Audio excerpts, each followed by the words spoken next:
Hi, this is Colin. This is a feedback video to a video I did last week called something like 3 stupid phrases you need to eradicate from your vocabulary right now. Something like that anyway. You'll find it on my YouTube channel, the Colin channel, the Culture Shot channel. If you're watching this on Culture Shot, then you might have seen it last week. You might have actually seen the video already. Well, I got quite a lot of feedback to that. The 3 phrases were, my door is always open, which is like my least favorite phrase of all time. The customer is always right, which I think is like hanging an albatross around our necks. And the last one was think outside the box. Let me just deal with those one by one because there was quite a lot of feedback. So the think outside the box one was the one that came up with quite a lot of sort of comments that I was nitpicking. That we're obviously not thinking about. We're not talking about literal things. Well, look, I know that. I think everybody knows that. But the suggestion was that we need new ideas, new solutions, because the problems are changing, etc. And thinking outside the box is really important. And my argument was that the box that you're asking them to think about, or think outside of rather, is the one that's already sort of the constraints of the organization. I mean, the structure of the organization is the box. And so in a way, you're asking people to go against the rules, go against what they already believe in, go against all the stuff that you've told them that you want them to do and think differently. And a lot of organizations just aren't set up for that. So when we go and glibly say things like think outside the box, we're really offering a really difficult set of instructions to people who can't actually follow them. And there's a challenge with that. See, I think, you know, if you want people to be innovative and so on, if you want them to think differently, you actually need to offer them a much tighter brief. You need to frame the problem much more tightly, much more closely, and be very, very clear about what the most fundamental parts of the challenge are, and then ask them to think outside the box and ask them to come up with some other solutions that perhaps they haven't thought of. But if you're giving people carte blanche, just go ahead and do that, you're just asking if it's just a recipe for disaster. And that's my problem with that statement, is that it's just too broad. It just doesn't mean enough, and we say it all the time, and it drives me absolutely nuts.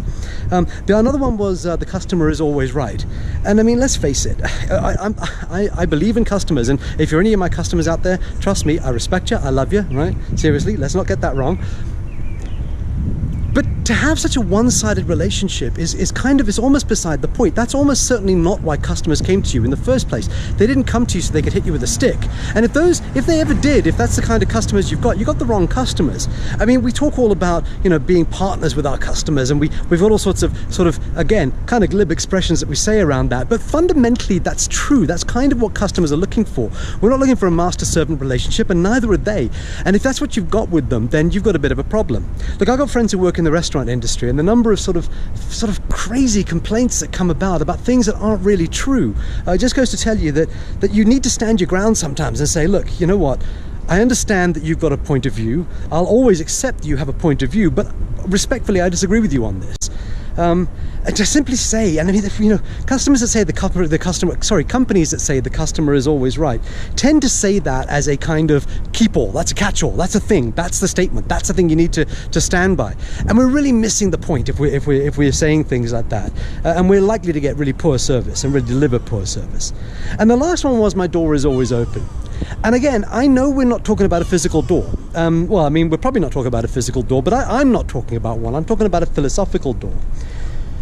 But the only reason to ever say my door is always open is if it isn't. Let's be clear about that. If your door is always open, you don't need to say it because it's always open, or it doesn't exist, or you're up and about. What I'm suggesting is if you get up and about out of your office and out in front of people and you're approachable and you're visible and all of that, then by default you've got rid of the door, and then you don't need to go around saying things like my door is always open. You know, the only people who say it are the people who need it. They're the people who mean it least. And so these statements, they drive me crazy because they seem to be a way we say things like this as a means of not dealing with the underlying problem. And that, I guess, is what really winds me up about it. And so that's what the point of last week's video was. I didn't intend to get everybody's dander up, but I do intend to sat the cat among the pigeons. That's always what I'm trying to do.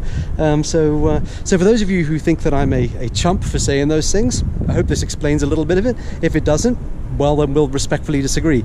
For those of you who supported the ideas and think that they're all stupid statements, I'm loving your comments, by the way. Let's have more of those. I might even put together a book on them one day. But in the meantime, I just wanted to sort of feedback some of the comments and respond to some of the responses that I got to that video, and hope that clears things up a little bit. Have a great week.